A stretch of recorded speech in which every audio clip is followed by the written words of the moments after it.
Indian education system की एक खास बात है कि इंडियन एजुकेशन सिस्टम के बारे में ही किसी बच्चे को पता नहीं चलता है। वो 12वीं क्रॉस कर लेता है बट उसको पता नहीं रहता कि भाई 12वीं के बाद करूँ क्या। किसी बच्चे को ये आइडिया नहीं रहता कि भाई इंडियन एजुकेशन सिस्टम ऑफर क्या कर रहा है, इंडियन एजुकेशन सिस्टम का स्ट्रक्चर क्या है, किस तरीके से पढ़ाई होती है। सबको बस स्कूल लेवल तक का पता है और स्कूल वाले भी कभी नहीं बताएंगे आपको कि भाई स्कूल के बाद क्या होता है, ठीक है। बट आज इस वीडियो में हम वही जानने वाले हैं कि भाई स्कूल के बाद क्या क्या चीज़ें होती हैं, ठीक है। और स्कूल के बाद इतनी हज़ार चीज़ें हैं ना, मतलब वो लोग सही कहते थे जो कहते थे कि भाई असली मज़ा तो बचपन में ही है। अब आप बड़े हो गए हो तो आपके लिए सज़ा का टाइम शुरू हो चुका है। सज़ा नहीं कहूँगा बट हाँ, कॉम्प्लेक्सिटीज़ जो हैं वो बहुत ज़्यादा बढ़ जाती हैं ज़िंदगी में, ठीक है। एक बार आपकी 12th हो जाती है तो उसके बाद हज़ारों चीज़ें होती हैं आपके पास करने के लिए और बहुत सारे आप काउंसलर से टकराओगे। वो लोग बोलेंगे भाई ये कर लो वो कर लो, बट एग्जैक्टली आपको नहीं पता क्योंकि काउंसलर भी तो वही करेगा ना। यदि कोई इंग्लिश का काउंसलर है वो बोलेगा इंग्लिश में करो ना भाई, बीए इंग्लिश कर लो ना, इंग्लिश में करो। किसी ने साइंस पढ़ी है वो बोलेगा भाई साइंस करो ना, तुम साइंस में कोर्स करो, बीएससी करो, एमएससी करो। बट एग्जैक्टली जो स्ट्रक्चर है इंडियन एजुकेशन सिस्टम का कि भाई 12th के बाद क्या करना चाहिए एग्जैक्टली, वो जब तक आपको पता नहीं चलेगा कि हर स्ट्रीम के लिए, ठीक है। देखो हम लोग पूरा का पूरा मॉड्यूल स्टार्ट कर रहे हैं understanding Indian education system after 12th। मतलब 12th के बाद इंडियन एजुकेशन सिस्टम में क्या कुछ भरा पड़ा है उस सब कुछ हम इस सीरीज़ के अंदर जानने वाले हैं। इसका एक पूरा प्लेलिस्ट रहेगा जो कि डिस्क्रिप्शन में आपको लिंक मिल जाएगा, पिन कमेंट में भी हम डाल देंगे। तो इसमें हम लोग सबसे पहले समझने वाले हैं कि भाई इंडियन एजुकेशन सिस्टम है क्या। तो what happens after 12th, 12th के बाद क्या होता है। देखो जब पहले क्या होता था कि भाई आर्ट्स कॉमर्स और साइंस होता था, ठीक है, आज भी होता है। तो 3 तरह के बच्चे आपको हमेशा मिलेंगे, एक आर्ट्स का बच्चा मिलेगा, एक कॉमर्स का बच्चा मिलेगा और एक साइंस का बच्चा मिलेगा, ठीक है। ये 3 तरह के बच्चे होते हैं। अब देखो what happens after 12th, 12th के बाद क्या होता है।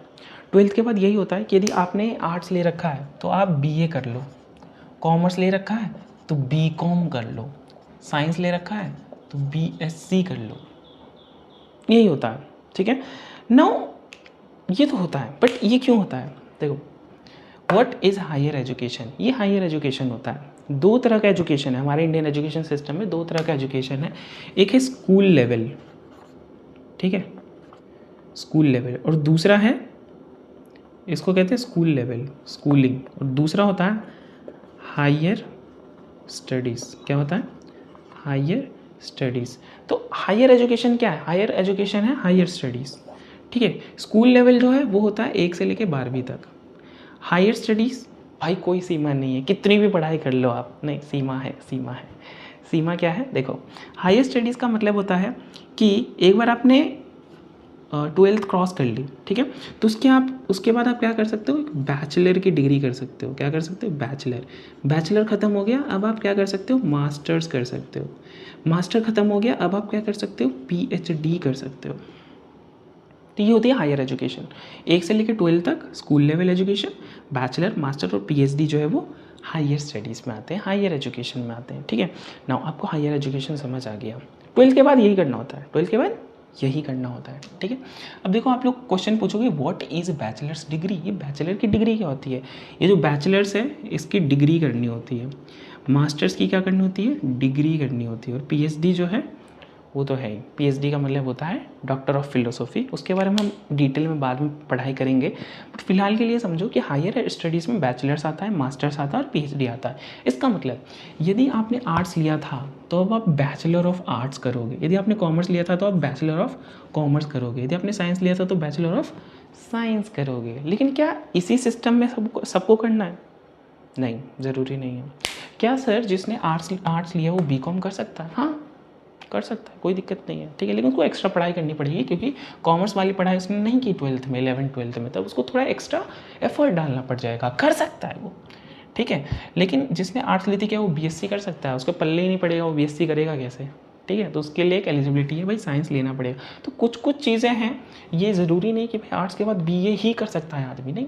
बहुत सारी ऐसे कोर्सेज हैं जो आर्ट्स, यदि आपने 12th में आर्ट्स लिया है तो कोई भी कोर्स कर सकते हो, बस एक आध को छोड़ के, ठीक है। तो ये बैचलर होता है, मास्टर्स होता है और पीएचडी होता है। क्या सर यही 3 आता है हायर एजुकेशन में, नहीं, सिर्फ ये 3 चीज़ नहीं आती हायर एजुकेशन में। और भी कुछ चीज़ें आती हैं, ठीक है। यदि हम इसको साइड में छोड़ दें यदि हम इसको साइड में छोड़ दें तो ये जो है डिग्रीज़ हैं, क्या है, डिग्रीज़ के अलावा भी चीज़ें आती हैं हायर स्टडीज़ में, वो होता है डिप्लोमा। क्या होता है, डिप्लोमा। एक होता है सर्टिफिकेशन, क्या होता है, सर्टिफिकेशन, ठीक है, डिप्लोमा और सर्टिफिकेशन, ये भी आप कर सकते हो, ये भी हायर स्टडीज़ का पार्ट है। डिप्लोमा कोई इंसान तभी कर सकता है जब उसने 12th खत्म कर ली। सर्टिफिकेशन तो आप कभी भी कर सकते हो, आप 11 12 में भी सर्टिफिकेशंस करते हो, तो हायर स्टडीज़ में ये भी आ जाता है, ठीक है। ये तो आप डिग्री करोगे या आप डिप्लोमा करोगे या फिर सर्टिफिकेशन करोगे, ठीक है। ये सब हायर एजुकेशन होता है। क्या होता है, हायर एजुकेशन। इसमें हम डिटेल में पढ़ाई करने वाले, टेंशन मतलब हर एक टर्म के लिए प्रॉपर एक मॉड्यूल है, ठीक है। Now what is a bachelors degree. Bachelor degree क्या है, बैचलर क्या है? बैचलर का मतलब होता है कि भाई ग्रेजुएशन। क्या होता है, ग्रेजुएशन। बैचलर का मतलब होता है ग्रेजुएशन। बैचलर का मतलब होता है ग्रेजुएशन। ग्रेजुएशन का मतलब क्या होता है कि भाई स्कूल ख़त्म करने के बाद वो पहला एजुकेशन जो आपने लिया है उसको कहते हैं बैचलर। स्कूल ख़त्म करने के बाद यानी कि 12th ख़त्म करने के बाद जो फर्स्ट एजुकेशन आपने लिया उसको कहते हैं बैचलर्स एजुकेशन या फिर ग्रेजुएशन। ग्रेजुएशन का मतलब क्या होता है कि भाई आपने कोई बैचलर्स की डिग्री कर रखी है। ग्रेजुएशन का मतलब क्या होता है, आपने कोई बैचलर्स की डिग्री कर रखी होती है। सर ग्रेजुएशन का मतलब क्या ये है कि हमने डिप्लोमा कर रखा है? नहीं। क्या ग्रेजुएशन का मतलब हमने कोई सर्टिफिकेशन कर रखा है? नहीं। ग्रेजुएशन का मतलब होता है कि आपने कोई डिग्री कर रखी है। ग्रेजुएशन का मतलब क्या होता है कि भाई 12th के बाद वो कौन सी डिग्री आपने की है सबसे पहली, उसको कहते हैं बैचलर्स डिग्री, ठीक है। यदि आप आर्ट्स लिए थे तो आप बीए करोगे, बैचलर ऑफ आर्ट्स। कॉमर्स के तो बैचलर ऑफ कॉमर्स, साइंस के तो बैचलर ऑफ साइंस, ठीक है। तो ये वो पहली डिग्री होती है। बैचलर्स डिग्री का मतलब होता है पहला डिग्री। क्या होता है, पहला डिग्री, ठीक है। ओके, साथ में मास्टर्स भी समझ लेते हैं। बैचलर की बात की है तो सर मास्टर्स की डिग्री का क्या मतलब है? मास्टर का मतलब होता है कि भाई आपने बैचलर कर ली, ये होता है दूसरा डिग्री। क्या होता है, मास्टर्स क्या होता है, दूसरा डिग्री, सेकंड। बैचलर क्या होता है, पहला डिग्री, फर्स्ट, ठीक है। और पीएचडी होता है थर्ड डिग्री, जो कि हाईएस्ट लेवल ऑफ डिग्री होता है। उसमें आपके नाम के पीछे ना डॉक्टर लग जाता है। जैसे यदि मेरा नाम राजा है, पीएचडी करने के बाद मेरे नाम के साथ में क्या लग जाएगा, डॉक्टर लग जाएगा, ठीक है। तो ये होता है। अच्छा ठीक है सर, बैचलर्स डिग्री का मतलब होता है कि आप ग्रेजुएशन में हो। किस में हो, ग्रेजुएशन में। अब एक और टर्म आता है जब आप बैचलर्स की डिग्री करते हो, UG, under graduation. Under graduation, UG का मतलब क्या होता है, अंडर ग्रेजुएशन। अंडर ग्रेजुएशन का मतलब क्या हो गया सर कि भाई आप पढ़ाई कर रहे हो। आप किसकी पढ़ाई कर रहे हो, ग्रेजुएशन की पढ़ाई कर रहे हो, मतलब बैचलर्स की पढ़ाई कर रहे हो। अंडर ग्रेजुएशन का मतलब होता है कि आप बैचलर्स की पढ़ाई कर रहे हो। अच्छा ठीक है सर, अंडर ग्रेजुएशन का मतलब होता है बैचलर की पढ़ाई कर रहे हैं। मतलब यदि आपने 12th ख़त्म कर दी तो अब आप क्या बोलोगे कि भाई मैं ग्रेजुएशन कर रहा हूँ। ग्रेजुएशन में भी कौन सा ग्रेजुएशन, अंडर ग्रेजुएशन, यूजी। आपको हर जगह यूजी मिलेगा कि अंडर ग्रेजुएशन कर रहा हूँ। और यदि आप मास्टर्स कर रहे हो, मतलब सेकेंड लेवल की कर रहे हो, तो उसको यूजी नहीं पीजी कहेंगे कि भाई ग्रेजुएशन ख़त्म हो गई, अब मैं पोस्ट ग्रेजुएशन में हूँ, पीजी में हूँ। किस में हूँ, पीजी में हूँ। किस में हूँ, पीजी में।